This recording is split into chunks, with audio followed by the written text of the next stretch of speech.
presiden harus betul-betul berkeinginan satu untuk melakukan perubahan, melakukan pemberantasan korupsi, menata undang-undang.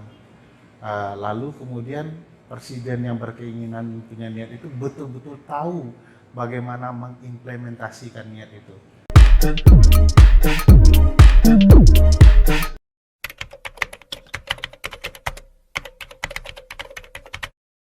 Ya, kalau kita lihat kan selalu alat ukurnya bisa dinilai soal bagaimana penerapan hukum itu sebagaimana mestinya antara dasein dan dasolen ya, hukum yang dicita-citakan dan hukum yang diimplementasikan.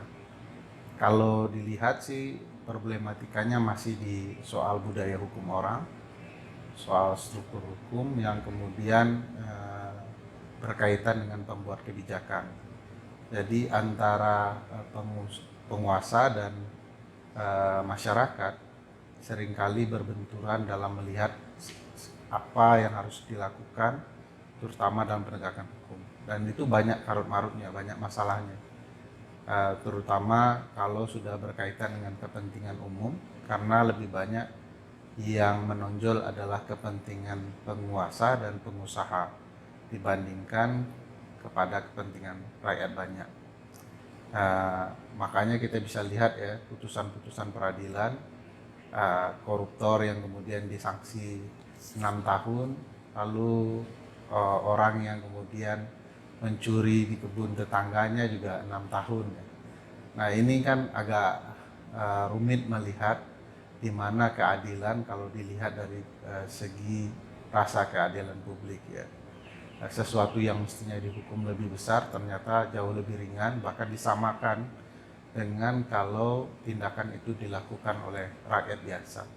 Di peradilan juga di pemerintahan terutama yang ditugaskan kemudian menuntut, menyidik perkara, karena itu kan berkaitan dengan tuntutan yang kemudian berujung kepada putusan peradilan. Tentu semuanya linier dan ada problematika yang harus segera dituntaskan.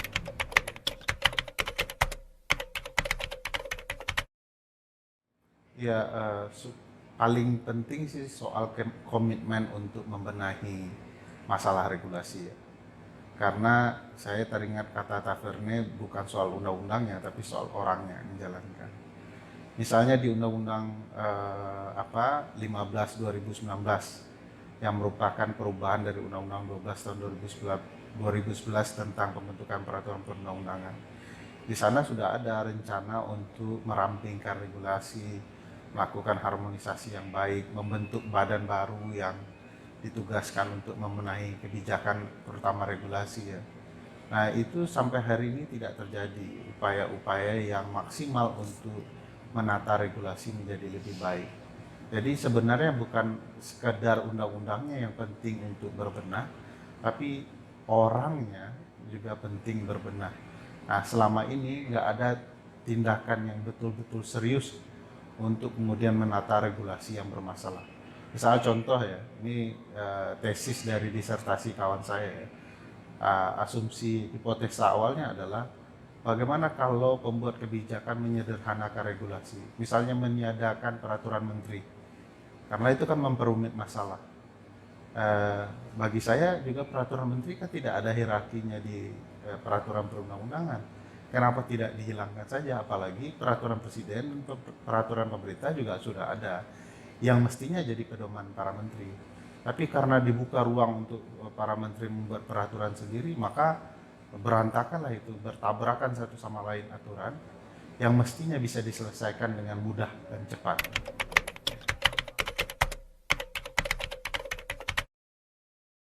Ya, kalau dilihat misalnya KPK ya, kalau memang niatannya membentuk lembaga yang betul-betul independen, yang baik, yang betul-betul mampu melakukan sesuatu untuk pemberantasan korupsi, kita pakai rumusan sederhana aja dalam ilmu pengetahuan soal lembaga independen ya. Dia harus kuat, tidak bisa diubah melalui regulasi atau pembentukan peraturan undang-undang biasa. Kemudian jauhkan dari kepentingan politik, seleksinya jauhkan dari itu. Ketiga, berikan jaminan tidak hanya saat bekerja tetapi hingga pensiun, termasuk komisioner dan pegawainya. Kalau tidak, nanti setelah pensiun komisionernya jadi komisaris di BUMN atau perusahaan swasta gitu ya. Atau pegawainya tidak akan mungkin bekerja maksimal kalau tiba-tiba ada telepon dari istrinya. Ini Rinso habis gitu ya. Rinso itu promo ya. Sabun cuci habis gitu ya. Jadi mereka kemudian tidak konsentrasi untuk melakukan pemberantasan korupsi. Jadi sudah ada rumusnya. Nah, rumus ini diputarbalikkan. Lembaga ada tapi tidak sesuai rumus. Sehingga upaya-upaya pemberantasan korupsi banyak halangannya. Belum lagi lembaga seperti KPK itu tidak dipersenjatai, kan lucu. Yang mau diberantas mafia, koruptor gitu ya, tapi tidak punya senjata. Loh, kalau tidak punya senjata kan mereka tidak akan punya daya juang, keberanian ya, atau kemudian bahkan mengancam jiwa mereka. Jadi bagi saya satu paket penting bahwa orang dan sistem harus betul-betul sejalan. Jadi niat dan amal itu sejajar lah begitu ya. Kalau ini tidak terjadi ya mustahil bagi saya upaya-upaya pemberantasan korupsi berjalan maksimal. Dia akan berputar itu saja ya, orang ditangkap tidak ada perubahan. Karena memang yang dibangun bukan kesungguhan dalam pemberantasan korupsi.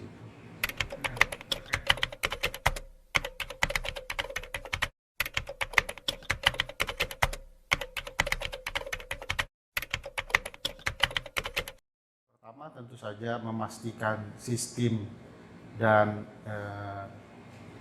segala hal yang berkaitan dengan sistem itu betul-betul akan bekerja dengan baik. Misalnya orang yang akan menggerakkan sistem, ya, peraturan yang kemudian akan melindungi sistem dan orang juga harus betul-betul diperbaiki oleh Presiden di masa depan. Sejauh ini saya lihat ya, bahwa di dalam sistem presidensial itu kan ada kekuasaan tunggal yang kuat. Makanya disebut sistem presidensial ya, karena sentral kekuasaan ada di presiden. Maka presiden harus betul-betul berkeinginan satu untuk melakukan perubahan, melakukan pemberantasan korupsi, menata undang-undang. Lalu kemudian presiden yang berkeinginan punya niat itu betul-betul tahu bagaimana mengimplementasikan niat itu. Cenderung kan orang kita kebanyakan yang pandai mengemukakan program, tapi begitu bagaimana program dieksekusi dia bingung karena lemahnya praktek dan pemahaman. Nah, bagi saya ada waktunya kita harus berpikir suatu waktu ya untuk betul-betul membayangkan negara hukum itu ada orang hukum yang kemudian menjadi presiden. Banyak kan orang-orang hukum yang potensial ya, supaya debat-debat presiden berkualitas, kesadaran berhukum tinggi, tahu apa maksud undang-undang dan segala macamnya. Nah, ini problematika negara hukum tapi tidak pernah presidennya orang hukum.